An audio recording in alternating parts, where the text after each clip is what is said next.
금달기 키우는 금키. 럭키들 안녕. 금달기 키우는 금키입니다. 오늘 오랜만에 다시 삽목판 수다로 돌아왔습니다. 너는 어떻게 아직도 삽목판에 심을 게 남았니? 궁금하시죠? 제가요, 조그만 화분들에 심어져 있던 금달귀들을 삽목판에 다 모으려고 어제 또 깍지약 퐁당퐁당을 했어요. 굳이 깍지가 발생한 아이들이 아닌데 그냥 예방 차원에서 다 퐁당퐁당 했어요. 이만큼 퐁당퐁당한 친구들 있거든요. 그래서 이 친구들을 오늘 피트모스 배합토 심어줄 거예요. 그래서 오늘 이제 삽목판 수다를 또 떨어보겠습니다. 여러분들이 금키에 힐링 볶음밥, 비빔밥에다가 금키의 열정을 담아서 볶아져버린 금키의 힐링 볶음밥 수다를 좋아해 주시기 때문에 제가 여러분들과 함께 볶음밥 수다를 해보려고 해요. 오늘 굵은 난석을 깔았더니 밑으로 흙이 많이 빠지네요.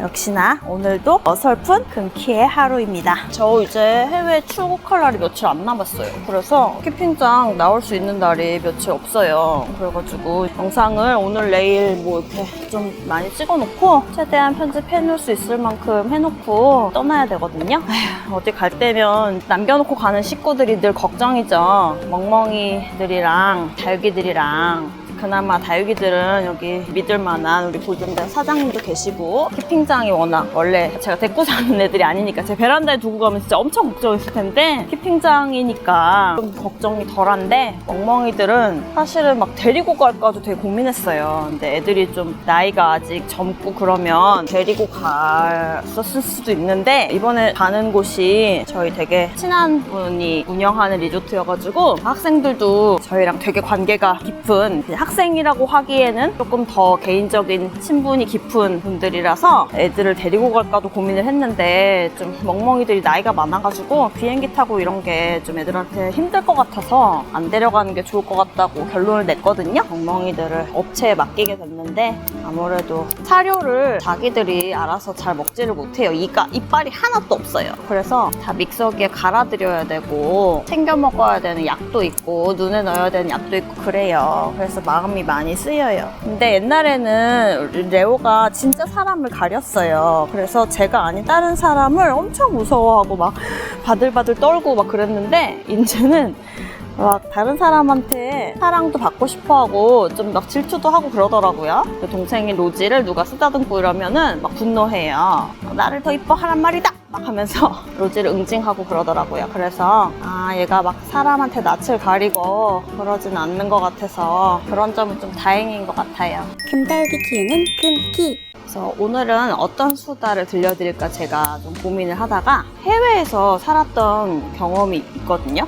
되게 짧게이긴 한데 그때 얘기를 좀 해보려고 해요. 저 그냥 방송생활 하기 전이 대학생 때인데 제가 캐나다에서 한 5개월 정도 살았던 때가 있어요. 대학교 3학년 때. 우리 럭키님들 중에 저보다 인생 선배님들 많이 계시잖아요. 어학연수라는 문화가 저희 때 약간 유행하기 시작했던 것 같거든요. 갑자기 막 영어가 굉장히 취업에 중요한 어떤 기준점이 되면서 막 영어를 프리토킹으로 잘 해야 되는 게 되게 어떤 대학생들의 당연히 막 해야 되는 것 같은 그런 분위기가 막 형성이 돼가지고 교환학생? 아니면 어학연수 막 이런 거 좀 필수 조건인 것처럼 그렇게 해서 4년 안에 바로 졸업을 하는 사람이 거의 없고 한 1년 정도 휴학을 하고 대학교를 여학생들의 경우 남학생들이 이제 군대를 다녀오니까 더 길게 다니죠. 여학생들의 경우 한 5년 정도 다니고 졸업을 하는 게 좀 평균적으로 됐을 때였거든요. 그래서 저도 3학년 2학기에 휴학을 하고 어학연수를 가게 됐어요.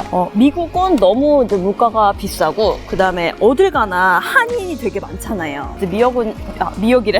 미국은 지역에 따라서 그 지역 사투리가 있잖아요. 영어도. 그 다음에 총기 휴대가 가능하기 때문에 좀 무섭잖아요. 그런 면도 있고 그래서 캐나다가 되게 좋은 어학연수 하기에 좋은 지역으로 좀 급부상할 때였어요. 캐나다로 가기로 결정을 했는데 캐나다 중에서도 어쨌든 영어를 가서 공부를 잘 해오는 게 목적이었으니까 캐나다가 되게 크잖아요. 땅덩어리가. 근데 제가 추위에 엄청 약하잖아요. 근데 캐나다 동부는 막 겨울에 막 영하 30, 40도까지 내려가고 아마 그럴 거예요. 그래서 제가 동부는 엄두가 안 났고 서부를 가는 많은데 밴쿠버는 또 한인 사회가 되게 잘 형성돼 있어요. 그래서 이제 한국 사람이 많으면 영어가 안 늘 것 같은 거예요. 근데 서부에 빅토리아라는 되게 아름다운 섬이 있어요. 그 섬에는 한국 사람도 많이 없고 이게 벌써 20년 전 얘기예요. 2003년이거든요. 지금은 모르겠지만 그 당시만 해도 빅토리아가 캐나다 분들이 은퇴하고서 살고 싶은 곳 1위 막 이런 곳이었어요. 근데 정말 그럴만해요. 되게 유럽풍에 너무 예쁘고 조용하고 되게 아름다운 도시였거든요. 그래서 제가 거기로 정했어요. 근데 뭐 저희 가족 중에 그때까지만 해도 막 외국 생활을 해본 사람이 한 명도 없었고 언니들이 다 법 전공을 해가지고 그때생들은 이제 어학연수를 받을 게 아니었으니까 다들 이제 법 공부해서 사법고시 준비하고 이랬으니까 제가 어학연수가 필요한 첫 아이였던 거죠. 그래서 부모님도 그런 거에 대한 지식이나 경험이 없으셨고 그래서 그냥 제가 뭐라 그러죠? 유학원 같은 데를 가서 막 알아보고 했던 거예요. 그래서 유학원에서 막 소개해주는 대로 알아봤어요. 근데 이제 부모님도 딸내미를, 그것도 막내딸을 처음으로, 그것도 해외에 나가서 얘를 살게 해야 되니까 뭐 옵션이 여러 가지가 있었겠죠. 이제 홈스테이를 해야 된다고 결론이 났어요. 유학원에서 홈스테이를 연결을 해주셔서 홈스테이를 주업으로 하시는 노부부가 이제 배정이 됐어요. 홈스테이 집으로. 근데 그분들이 국적은 캐나다인데 약간 이민자식으로 캐나다에는 되게 많은 곳에서 이주해 온 분들이 같이 살고 있는 그런 나라잖아요. 그래서 제가 잘 기억은 안 나는데 잘 기억이 안 나요. 근데 유럽 쪽이었던 것 같은데 아무튼 노부부였어요. 그래서 되게 다정한 노부부가 함께 찍은 사진이 이렇게 왔고 그분들 이름도 기억이 나는데 아무튼 별로 좋은 기억이 아니라서 이름 말씀 안 드릴게요. 되게 선해 보이는 인상의 노부부의 사진이 와서 이제 엄마 아빠도 왜 사람이 그런 거 보면 좀 안심이 되잖아요. 비행기를 타고 딱 가면 이제 그분들이 공항에서부터 픽업을 나오시는 거예요. 왠지 홈스테이 하면 외국에 부모가 생기는 것 같은 그런 기분이 들잖아요. 그래서 이제 그분들 믿고 부모님이 저를 보내신 거죠. 3학년 2학기 때, 대학교 때, 22살 때. 딱 갔어요. 그래서 갔는데 금달기 키우는 금키. 밴쿠버에서 내려서 경비행기 같은 걸 타고 조금 더 들어가야 돼요. 빅토리아는 페리 배로는 한 3시간을 가야 되는데 경비행기 타고는 아마 한 1시간 정도 갔던 걸로 제가 기억해요. 그래서 갔는데 거기에 그 사진 속에 있던 노부부 중에 아저씨가 나오셨어요. 되게 제 예상과는 다르게 좀 시큰둥하신 거예요. 그러니까 나는 막 되게 왔어! 막 이렇게 해줄 줄 알았어요. 막 서양 사람들은 막 감정 표현도 되게 많으시고 밝고 편지가 엄청 러블리하게 왔었거든요. 너를 빨리 보고 싶고 너를 만나게 돼서 너무 기쁘고 러블리하게 왔었기 때문에 나를 엄청 반가워해 주실 거라고 되게 막 기대를 했었는데 뭔가 주차장에서 막 자다가 좀 그냥 일상의 피곤함에 찌든 약간 그런 분위기였거든요. 그래서 살짝 그랬는데 이제 집에 갔어요. 집에 갔는데 거기에 이미 그 홈스테이 집에 살고 있었던 일본인 언니 하나랑 멕시칸 언니가 있었어요. 제가 그때 일본인 친구랑 뉴욕 여행 한번 갔다고 말씀드린 적 있잖아요. 그 언니가 아니고 지금 살고 있던 언니는 이제 앞으로 한 달 있으면 다시 돌아갈 언니였고 그 언니가 가고 나서 왔던 친구가 이제 저랑 되게 친해진 친구였고 그 전에 있던 다른 언니였어요. 그 일본인 언니가 있었고 그다음에 멕시칸 친구가 있었어요. 근데 저도 그때 영어를 진짜 못할 때였거든요. 뭐 영어를 어렸을 때부터 열심히 공부는 했지만 회화를 잘하고 이런 때는 아니어서 되게 막 긴장도 많이 하고 이럴 때였는데 그 멕시칸 언니는 영어를 되게 좀 프리토킹을 잘하는 언니였고 일본인 언니는 거의 못하는 수준이었어요. 그래도 뭐 아시죠? 만국 공통 언어로 이렇게 손짓 발짓하면서 의사소통을 다 되는 거 아시죠? 그래서 하우스메이트들은 되게 착했어요. 새 친구 왔다고 되게 잘해줬고 언니들이 제가 제일 막내였거든요. 재밌게 지내야지 했는데 갔는데 하우스에 규율이 뭔가 좀 되게 생각 외로 좀 답답한 거예요. 제가 느끼기에는. 금달기 키우는 금키. 어땠냐면 일단 캐나다랑 한국이랑 시차가 있잖아요. 근데 집 전화기를 밤 9시 이후에는 쓸 수가 없는 거예요. 근데 그렇게 되면 한국이랑 통화를 거의 할 수가 없는 상황이었어요. 그래서 저는 왜 집이랑 통화를 해야 되고 그래서 제가 그때 핸드폰을 샀었던 것 같아요. 근데 지금은 어떤지 모르겠는데 그때는 확실히 핸드폰이 수신을 해도 돈이 나오는 시스템이었어요. 캐나다가 내가 걸든 받든 간에 돈이 나와요. 그래서 그래서 뭔가 통화가 자유롭지 않았어요. 그러니까 유선 전화기를 쓰면 받는 사람 돈이 안 나오는데 무선 통신을 쓰면 받는 사람도 돈이 나오는 시스템이었거든요. 그래서 그게 되게 불편했어요. 그다음에 여러분 어떠신지 모르겠는데 저희 집은 그런 적이 없어서 밥을 먹고 설거지를 한 다음에 그릇에 물기가 있으면 안 돼서 그 그릇에 있는 물기를 다 닦아야 됐어요. 그 집이. 그래서 물기를 다 닦아야 됐고, 그다음에 샤워를 한 다음에 화장실 벽이랑 욕조에 있는 물기를 또 다 닦아야 됐어요. 그래서 저는 이제 그렇게 살아보질 않아가지고 이제 밥을 먹고 설거지를 한 다음에 이제 물기를 다 닦고 나면 거의 9시가 되는 거예요. 근데 욕실을 밤에 이제 물소리가 나고 시끄럽다고 9시 이후에는 사용할 수 없는 거예요. 또 그러니까 밤에 씻을 시간이 없는 거예요.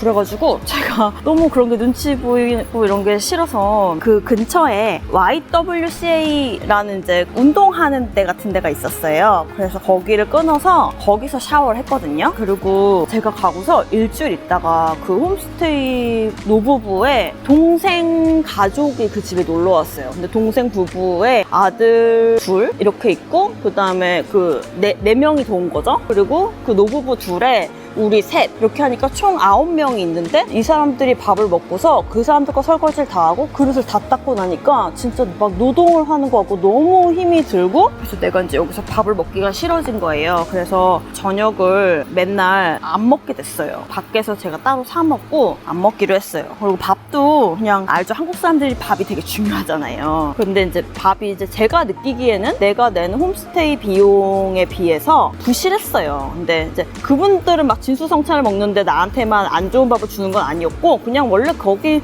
서양 스타일이 이렇게 막 우리처럼 밥을 막 이렇게 잘 챙겨주는 그런 스타일이 아니고 본인들도 이렇게 막 진수성찬을 먹는 스타일이 아니어서 맛있지도 않은 밥인데 내가 그거를 끝나고 해야 되는 노동량이 너무 크니까 안 먹고 싶어서 밖에서 먹고 그랬는데, 어느 날 홈메이트들이랑 우리가 밖에서 다 같이 식사를 하고 이제 그런 노동이 너무 힘들어가지고, 왜냐면은 우리가 그 동생 가족들 것까지 설거지를 다 해야 될 의무는 없잖아요. 그렇게 하고 들어왔는데 쪽지 한 통이 딱 식탁 위에 놓여 있는 거예요. 밤에 들어왔는데 저희가 이제 여자 셋이니까 아침에 우리 다 공부하러 왔으니까 이제 어학원을 다니잖아요. 영어 공부하러. 여자 셋이면 얼마나 아침에 씻을 때 바쁘겠어요. 근데 밤에 설거지 다 하고 이러면은 씻을 시간 없다고 했잖아요. 예를 들어서 뭐 아침 6시부터 화장실을 쓸 수 있게 규칙이 돼 있었다 봐요. 근데 그 쪽지에 딱 내일부터는 그 아저씨가 아침에 목욕탕에서 독서를 하는 시간을 뭐 30분 더 가지기로 했으니까 내일부터는 6시 반부터 샤워를 시작하도록 해, 이렇게 딱 일방적인 통보의 메시지가 있었어요. 그래서 제가 되게 엄청 화가 난 거죠. 이런 거는 얼굴을 보고 얘기를 해야 되는 거 아니냐, 이렇게 글로 통보하듯이 얘기하는 게 나는 너무 불쾌하다. 그리고 지금도 솔직히 막 6시부터 준비해가지고 우리가 8시에 집을 나가는 게 너무나 우리한테는 빠듯하고 그런 시간이었는데 30분을 더 뒤로 미루라고 하는 거를 이랬으면 좋겠는데 어떠니라고 의견조차 물어보지 않고 이렇게 통보하는 거는 너무 우리를 무시하는 처사인 것 같다 라고 내가 이거를 집주인들한테 얘기를 해야 된다고 말을 했어요. 했더니 일본인 언니는 거의 소통이 안 된다고 했잖아요. 그러니까 뜻은 다 통하는데 이 언니는 그 홈스테이 노부부한테 이 말을 전달할 그 소통 능력이 아직 없는 때였어요. 그리고 저도 온 지 얼마 안 됐으니까 영어가 잘 안 될 때잖아요. 아마 그 멕시칸 언니가 보기에 이거 뭔가 말하다 보면 자기만 막 불만을 말하는 사람처럼 보일까봐 좀 걱정이 됐던 것 같아요. 그래서 나한테 계속 너 내일 가서 그거 얘기할 때 아무 말도 안 하고 가만히 있으면 안 된다. 나만 불만 있는 사람처럼 보이면 진짜 안 돼? 하면서 저한테 막 신신당부하는 거예요. 제가 언니 나 그런 성격 아니야 막 하면서, 나 정의로운 금키인데 그죠? 나 그런 성격 아니야. 나 진짜 열심히 말할 건데 내가 영어가 많이 부족한 건 알고 있어. 그러니까 우리 다 각자가 생각하는 거 열심히 말을 해보자 해가지고 우리가 다음날 아침에 나가면서 이제 저희 드릴 말씀이 있는데 오늘 오후에 시간을 좀 내주세요 하고서 갔다 와서 얘기를 하기로 했어요.